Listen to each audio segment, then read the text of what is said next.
Welcome back, everyone. Thank you so much for tuning into my podcast once again. Today, I wanted to talk about therapy.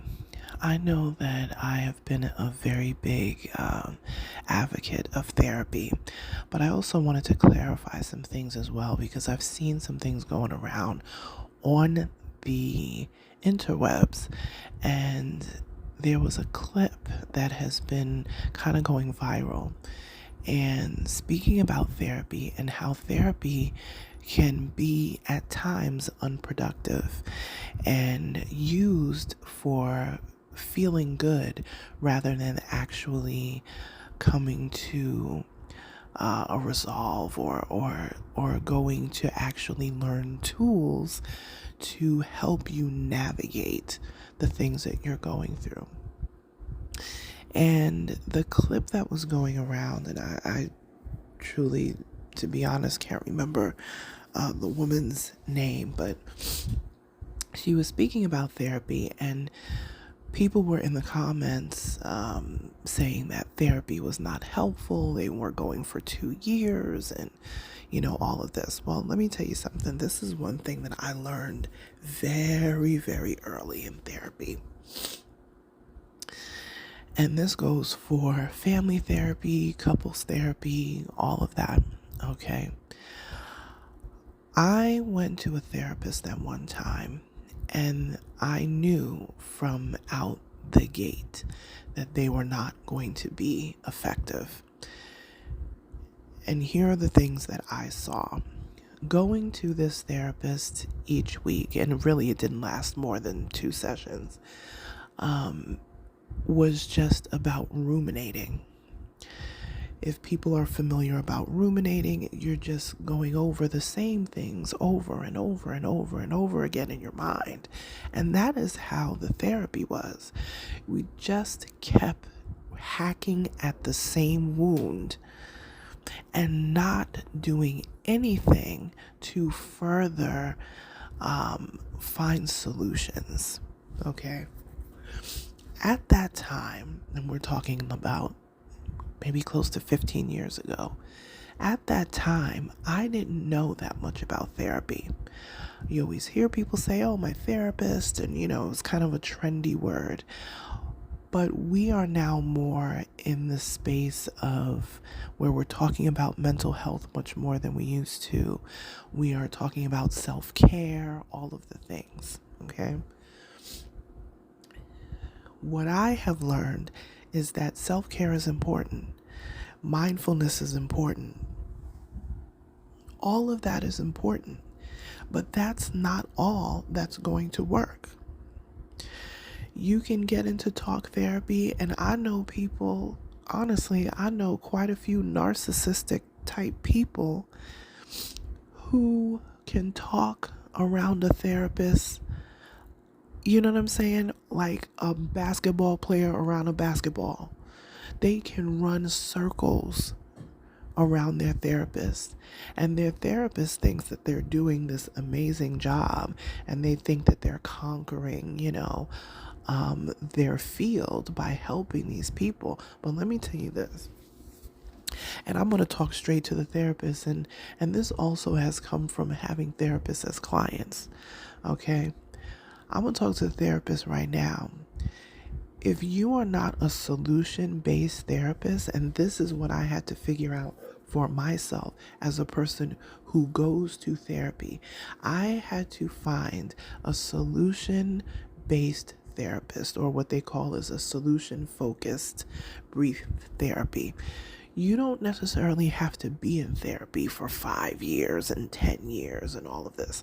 It depends on the individual, but there are also the solution-based therapists who cut to the chase and say, okay, let's identify where these things are coming from. So it often means digging back in the childhood a bit to kind of come forward to the present day.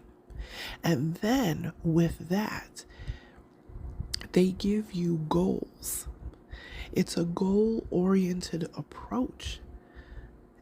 You know what I mean? That focuses on building up your strengths, building up your resources so you can arrive at whatever that desired outcome is. Because one thing that I notice is that people are going to therapy because they want the therapist to fix everything. It doesn't work that way. The therapist is not there to fix you. The therapist is there to guide you to the best solution that is going to work for your particular scenario. Whether it's a family dynamic, whether it's a couple's dynamic, whether it's having to do with your boss or your business or your work, whatever it is that you may be seeking therapy for. And then I say to the people who are attending therapy, stop lying when you get up in there. Straight up, stop lying. And I don't mean just outright lies, but I'm talking about omission as well. One thing I really can't stand more than just an outright liar is people who lie by omission. You leave out pertinent pieces of information to purposely misguide people, to purposely slide under the table. Stop lying when you go to therapy. All the narcissists, stop running your circles around your therapist because you think you're smarter than them. It's like a game to them. Narcissists are probably some of the worst people to deal with in therapy, and that's if they go. And I'm speaking really frank about this right now because it's a very serious thing. I take therapy very seriously. I go in there to literally put all the cards on the table. I want that therapist to tell me, here is where you could be going wrong. Even though I'm in there for something else, it really comes down to you. And if I'm dealing with a therapist that's not giving homework, if I'm dealing with a therapist that's not sending me on my way after the session to work on some things, so when I come back the next week, I have worked on some things, I have thought about some things or whatever, I'm running right out the door. A therapist that does not give homework, in my personal opinion, I know that people have their thought process. In my opinion, a therapist that does not give homework until your next session, to me, is not effective. That is my opinion, and I'm sticking to it. I know there are therapists out there who don't give homework. I know there are therapists that are going to disagree, psychologists, whatever. That's fine. We can agree to disagree. For me personally, in my opinion, if your therapist is not giving you some tools and things for you to take with you during the week or whenever it is the next time that you're going to go to your next therapy session, that for me personally is ineffective. Because the whole point is not to keep you in a hamster wheel. The whole point is for you to identify what is happening and how you can best navigate, not navigate away from it, not navigate and walk away and create all the boundaries, whatever. Boundaries are important. Of course they are. But one thing that I have learned is that some conflicts need to happen. People sometimes just want to have this feeling of amazing, I set a boundary and now you can't touch me. And now you're all the way over there and you can't, penetrate my soul. Let me tell you something. I'm all about boundaries, but I'm definitely going to let you know where you have violated my spirit, my soul, some people, unfortunately, physically, whatever. Because that's part of, I feel, it is part of taking your power back. Not just saying, oh, this has to happen or you gotta go with it. You need to explain to that person or people or thing exactly what the deal is so that they know exactly what it is, whether they want to accept it or not, whether they want to listen or not. That's fine. I don't care if you don't want to listen, but you're going to hear. And then you can create the boundary from there. I am telling you right now, that is what has worked for me. Because when I got silent and said nothing and just slid away from a situation, those people never learn. And the thing is, they may not even learn when you say. But over time, if they have a brain, they're going to be like, oh man, this is another person saying this to me. And I'm not saying that you formally yelling and saying whatever the ills that they have done is going to fix them, because no, it probably isn't. But they cannot keep going through life thinking that it's okay to do what it is that they've done. But again, the narcissist situation is very tough, because I tell you, a narcissist will run a therapist around in circles. And again, that's if they go. Because most narcissists don't think they need therapy. Most narcissists truly think that they can outsmart anybody because of their superiority. You know, the superiority in their this narcissistic personality is really a deficiency in your personality. And it's a diagnosed condition. I know we throw the word narcissist out there and, all that sort of stuff. And I have heard from many a counselor or therapist that they don't like when people throw the word around, because it is a diagnosed condition. Narcissistic personality disorder is a diagnosed condition, but it is a condition that exists. And there are a lot of people that are, they have been diagnosed with it, and then there are others that have narcissistic tendencies. But whatever it is, those are some of the toughest people to go to therapy, because they just don't think they need it. They think they're above it.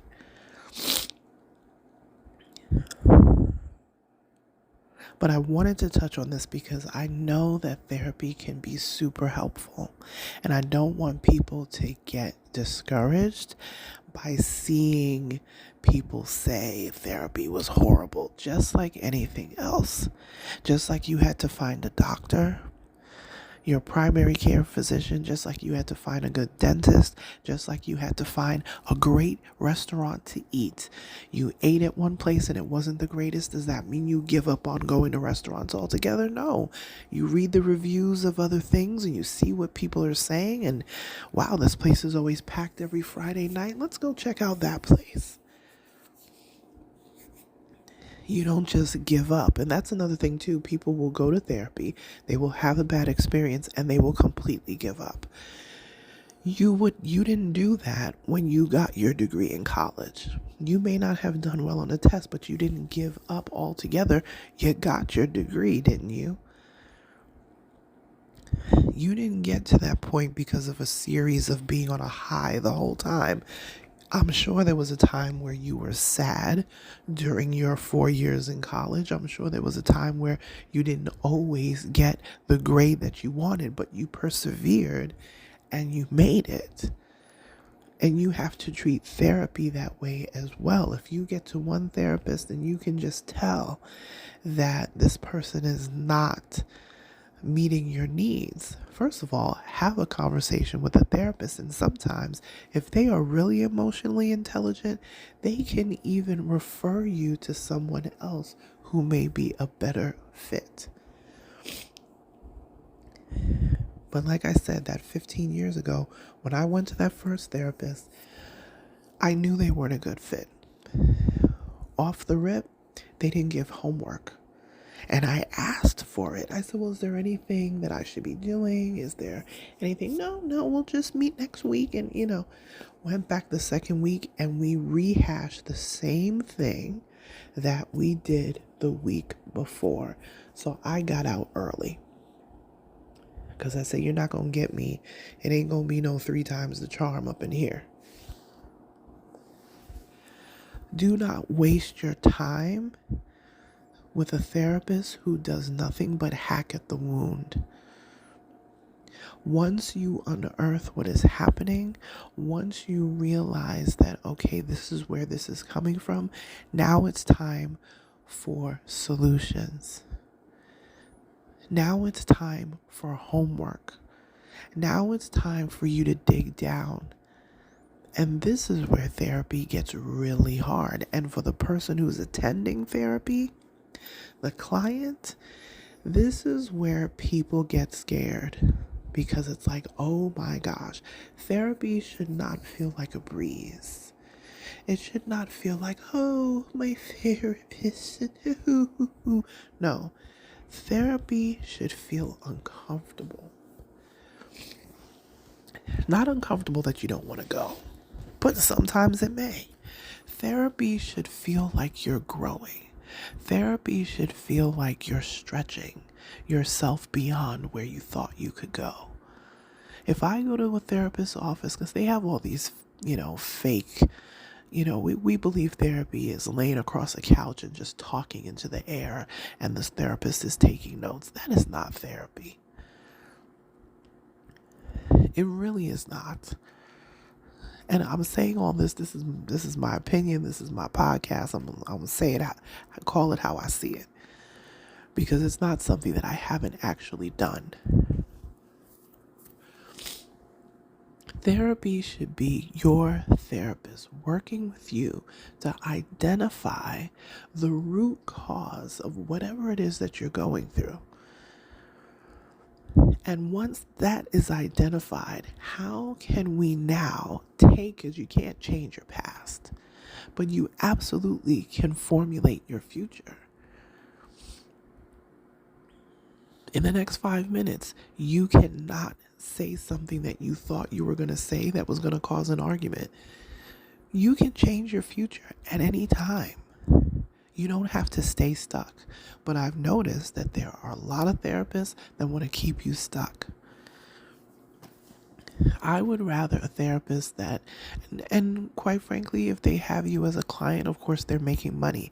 I would rather have a therapist that says, okay, we have a 6-week program that is going to help you through XYZ. And you know what's going to happen in that 6 weeks? I'm going to be so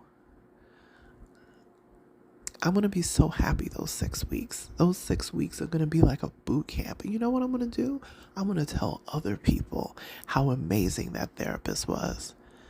And that's going to bring them more business, because any therapist that keeps their business because they're just talking to people every week about the same thing over and over again, and all we do is keep reopening a wound, that's not therapy to me.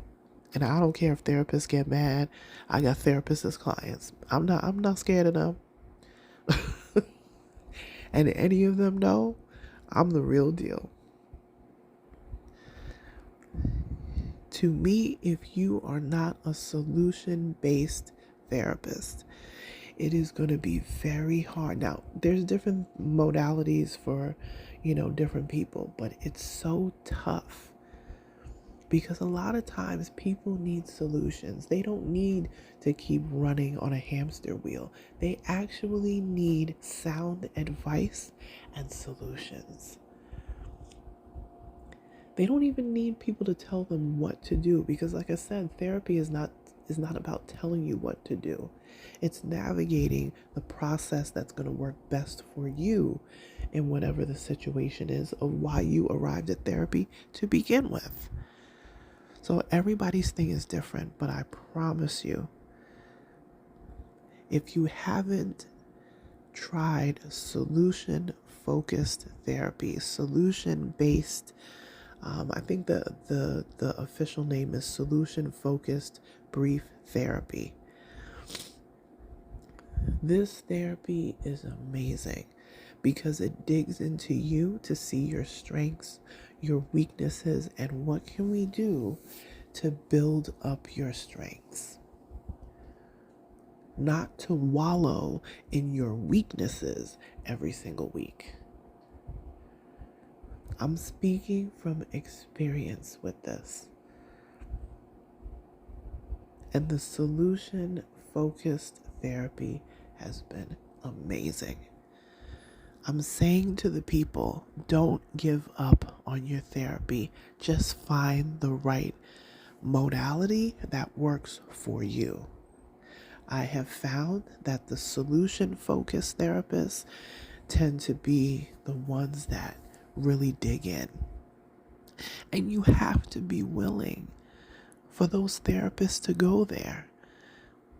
And if the therapy is feeling hard and it's feeling uncomfortable, like I don't know, that's a good thing, because that you're hitting a nerve that needs to be hit.